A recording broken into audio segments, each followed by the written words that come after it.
Going. Okay, great. So let me just introduce you to the PCAT Society of Illustrators. What's happening? This is our first official meeting of the semester, so everybody's really excited to get started. And just to start things out, I was wondering if you could just kind of talk us through how you got your start doing what you do, any kind of interests you had when you were young, any kind of schooling that you had, and just sort of take us from the beginning of things that kind of led you to where you are today. Oh, wow, that's a pretty broad question. Yes, it is. So let's go through that little by little. Where do you want to start? How about just, as young as you can remember, when did art and painting sort of start to become important? When did you kind of realize that this was sort of your thing? I was always drawing since I was a little kid. Like, my dad was a minister, so he would have all these like extra sermon notes and class notes and schedules that he would make for people that had writing on one side, but they were blank on the other. So he would give me those, and I would just draw nonstop, like no matter where I was, at home or at church or anything like that. It was just like always this incredible like need to do. At that point, it was kind of like sequential art. It was me just basically making a story happen from page to page. And as I was doing that, I was kind of learning how to make characters and learning how bodies started to look like actual people instead of like weird blobs and things. So it became kind of a challenge to make something look like something while I was like obsessed with getting the story out, whatever it was. And a lot of times, you know, it was funny. I was thinking about this the other day. The earliest memory I have of something that just blew my mind was going to see Star Wars. My dad, apparently my parents took me to see that. It was either when it was opening, I would have been 5. So like from a really young age, I was always just possessed by this adventure and hero story and just, couldn't get away from like the space, sci-fi, the world that I hoped would exist out there when I got old enough. Nice. That's a start. Nice. Yeah.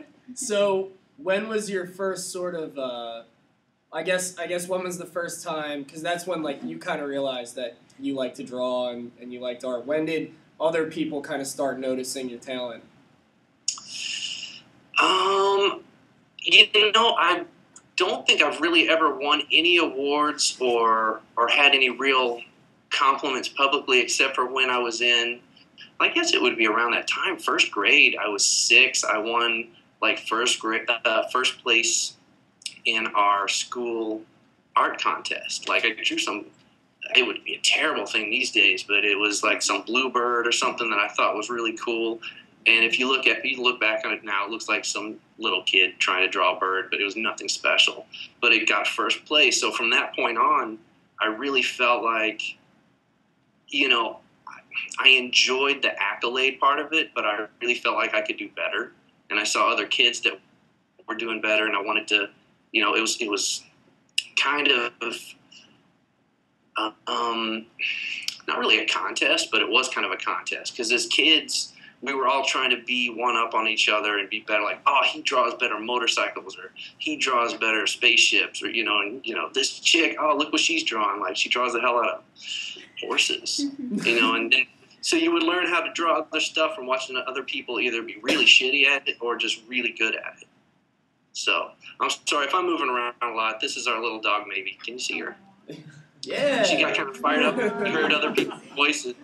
And I didn't want her, like, barking in on us, so she's hanging out on my lap. So sorry about that if I'm moving around too much. No, that's great. We're sorry we didn't all bring our dogs. That would have been awesome. That would have been silly. So what was the next part of that? So that was, like, growing up from being a little kid, just not being able to stop drawing, and then noticing other people were doing things and trying to be better, and then starting to copy things out of books. And then I just never stopped doing it, like to the point where whenever there was a high school class or junior high or wherever art classes started, I would always just gravitate towards it because it was easy in a way, but it was something I loved and I needed to learn more about. And they always had all kinds of different materials in the classes that you could experiment with. But for me, it was always drawing like figurative elements, narrative scenes, and just trying to be better with that sort of thing. Yeah. Now, and you talked a little bit about like art classes and stuff. How important was any kind of like training in school to you in like your development that kind of led you to now? Yeah, that was funny because my parents tried to enroll me in art classes or like get me private teachers and things, but we just never got along. Like I always wanted to do something different than whatever, like all the way through school, like not just elementary, but junior high, high school, college, grad school. I always had to be doing something that was more interesting to me than curriculum. So I guess getting into college, like I went to do an art, not just to have an art career, but to study art and find out what was more out there. But also I was getting really concerned because, the next step was being out in the real world. I didn't know anything about that. I mean, besides having maybe jobs after school or, learning how to buy my own car, some simple things. And I was like really freaked out about it because I knew the gravy train was going to stop at some point during college. And my parents kind of laid it out for me like, look, if you'll go to the university that we want you to go to or one of these that we choose, bless you, then we'll put you in a grad school of your choosing. And then from that point, you're just kind of on your own, like just figure it out. So for me, I always had to make choices to where I would get some kind of schooling as a designer or an illustrator, and I knew that made money. And then the next step would be, how am I going to satisfy my passion and creativity with what I eventually just like thrived on, which was painting. And just, I don't know, it's just this bizarre connection that when I started painting, I just could never stop. And that just has become my primary goal, not goal, but my primary medium, like my way to communicate best. So does that help? Did I get off the track? Absolutely. So where did you go to school for college? Yeah, I did undergraduate work at Abilene Christian in Texas because I'm from Texas. I grew up in Dallas and Houston, where I was from. And then I did grad school out at Savannah College of Art and Design, and then back to North Texas, University of North Texas in Denton. And when you first got out of school, did you immediately look for like illustration jobs, or I mean, was it kind of like trying to pick up freelance stuff, or did you work for a company, or what kind of happened right when you got out?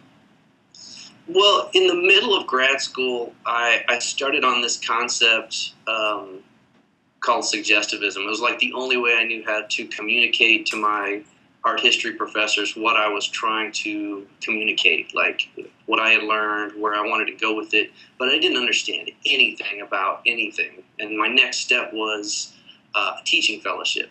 I just didn't feel qualified. I didn't feel qualified to get a master's or to get it's the necessary thing to go out and teach, but I didn't feel like I had any experience doing anything. It was like, why would a 22-year-old me be teaching just slightly younger people that want answers? Because I don't have any answers. So I had to kind of put grad school on hold and go out into the world and find out what my answers were. And hopefully I could come back and finish my master's was the goal at the time. And immediately then the semester break. So what happened was that was in the summer and people were hiring. And I immediately put together this, it had to have been just like a skeleton of a resume, and started looking for jobs. And I got a really great job as a staff graphic designer for a company that did 3-on-3 contest tournaments all over the country. And it was called Street Ball Partners. And I was in charge of the NHL hockey account and a really short-lived soccer program and something else. But I was in charge of really basic design things, and they paid really well. So I got my own place, a little one-bedroom spot, right down the street in Addison, which was a great place to live because for me, I like to stay active and healthy. And they, part of living in Addison was, since it was such a small, miniature city inside of Dallas, they gave you all these incentives, free gym and, fun stuff that comes from living in a really small city.